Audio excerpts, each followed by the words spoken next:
Hello everyone, this is Warhawk Beyond 2040 and welcome to another edition of the Flash Season 8 review series.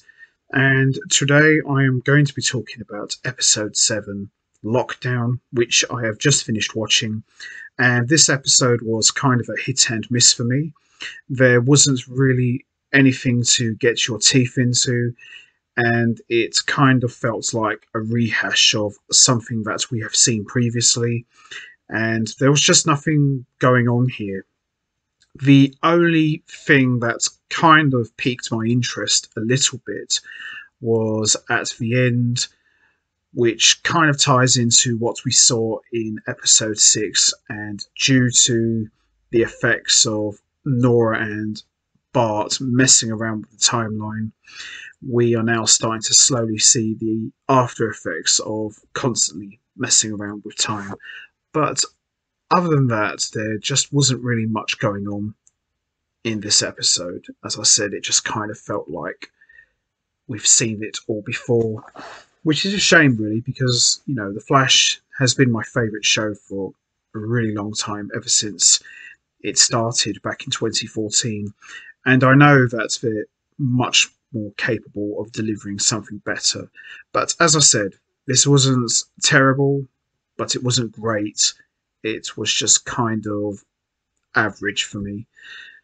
So, with that all said, let's get straight into it. Let's talk about episode 7, Lockdown. So, at Star Labs, we see Chester is on monitor duty, and it's been a slow day for him, and he's about to step away to get some lunch, but decides to think better of it. And we see Allegra show up with lunch, and they have a very awkward, flirtatious exchange, which is cut short when alarms start going off, indicating that there are 3 crimes going on in 3 different parts of Central City. Now, Chester and Allegra, they've kind of had this little will they, won't they sort of story arc going on. And I think really those two, I don't know if they are going to get together, but it just feels really weird and forced. I mean, yes, they've had some moments, but there's nothing really to get me invested in these two. I mean, I don't sit there and say, yeah, I really want to see these two get together, because there hasn't really been much of a build-up with these two. But time will tell really how this is going to play out. But is it wrong for me to say that I'm not really that bothered about whether these two get together or not? I mean, Allegra is nice looking, don't get me wrong, but I'm just not really that bothered. Anyway, we see the Flash responds to all 3 of the emergencies with ease and drops the criminals at the CCPD. However, Captain Kramer is frustrated and vents to Barry that while the Flash is catching bad guys is a good thing, it's more work for the police as they rarely have an inside line of what is going on, and she's tired of feeling out of the loop. Now, Kramer, we saw back in the last season, her and Joe kind of working together, and Joe more or less says she's won my respect and sort of thing. And Kramer, she was kind of like on this meta-human hate bashing sort of thing, where she tried to have Frost locked up. And I don't know, she seems to have mellowed out a little bit recently, but she's still that hard-nosed cop that we all know. But I think eventually we'll see her start to mellow out, and we do see that in this episode. Later on, Barry talks to Joe and Cecile, who point out they always had an advantage of knowing the Flash, and he should consider the situation and maybe start to learn to trust Kramer more. Back at the CCPD, Barry gives Kramer a lot of data on the suspect that lets her charge the current ones in custody. However, Kramer points out that it's just enough to solve the issues for today. However, there will be more issues tomorrow, and if they were partners with the Flash, they could do a lot more.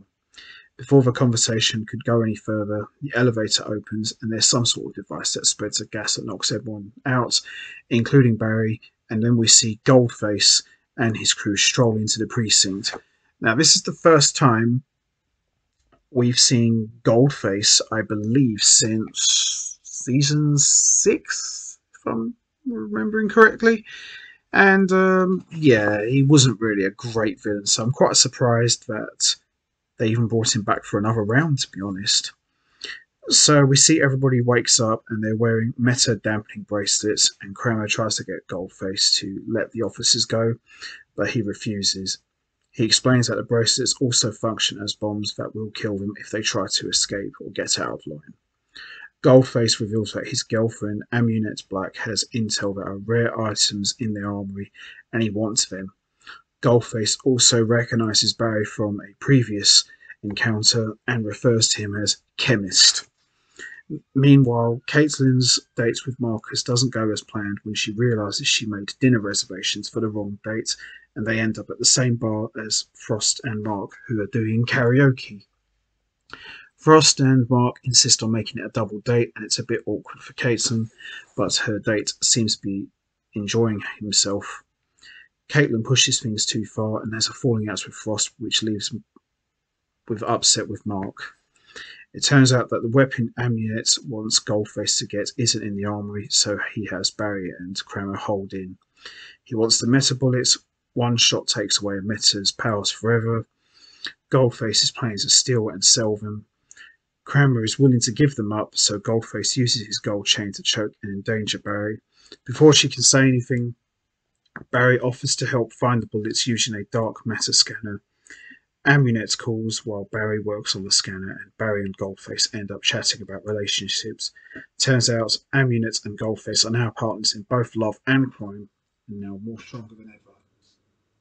Goldface tries to turn up the heat on Barry, but Barry wasn't making a scanner, he was resetting it so they could escape from Goldface. They end up in a storage room and realise that Kramer's cuff is deactivated. Her meta powers short-circuited the cuff, and she then mirror Goldface's powers and defeat him, but she's unwilling to.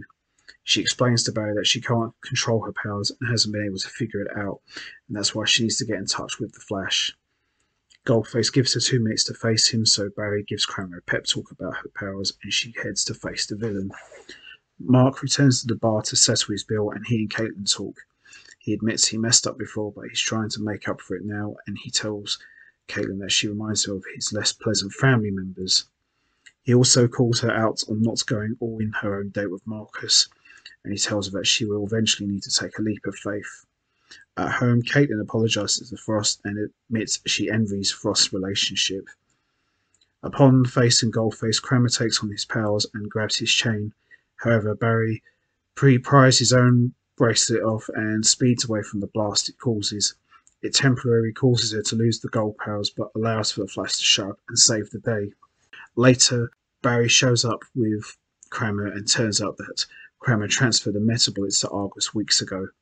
Later, the Flash stops by to visit Kramer and gives her a communication device that she can use to call him if there's trouble, and Kramer reveals that she knows that Barry Allen is really the Flash, and the Flash reveals his face to Kramer, and she already figured out that Barry is the Flash thanks to the charred bracelet. Barry agrees to train her as a meta. So we see this episode ends with Iris going to get some food at dinner, only for the fork and then the dinner to completely disappear. Then Joe seems to come from doing something completely different to what he was doing before, and temple energy glows from Iris's eyes, very similar to what we saw at the end of episode 6 when we started seeing objects disappear. And that is how we end episode 7, and that wraps up my review. As I said, overall this episode was kind of a hit and miss for me. I mean, it was okay to watch, but it wasn't the greatest episode, but it wasn't the worst episode. It was just pretty average. And we hardly saw Barry as the Flash in this episode until like the last few minutes towards the end.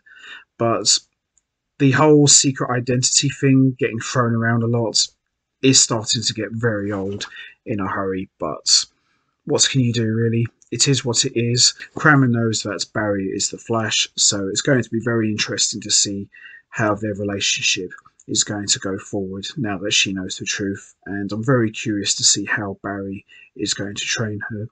And all this temporal energy that's flowing with objects disappearing, this could be the result of Nora and Bart messing with the timeline.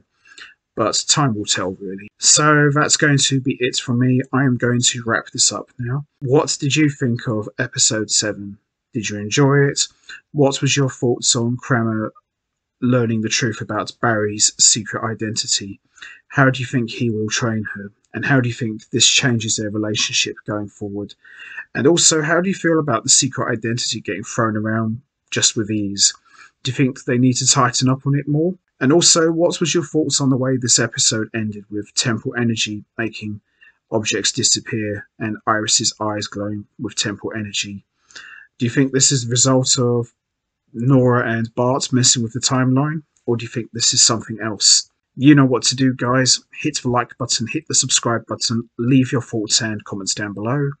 And I will see all of you next time for another edition of the Flash Season 8 review series, where I am going to be talking about Episode 8, which I'm hoping is going to be a lot better than this one, because, as I said, this episode, although not the worst, it wasn't the greatest either. It was just very normal. So hopefully the next one will be a lot better.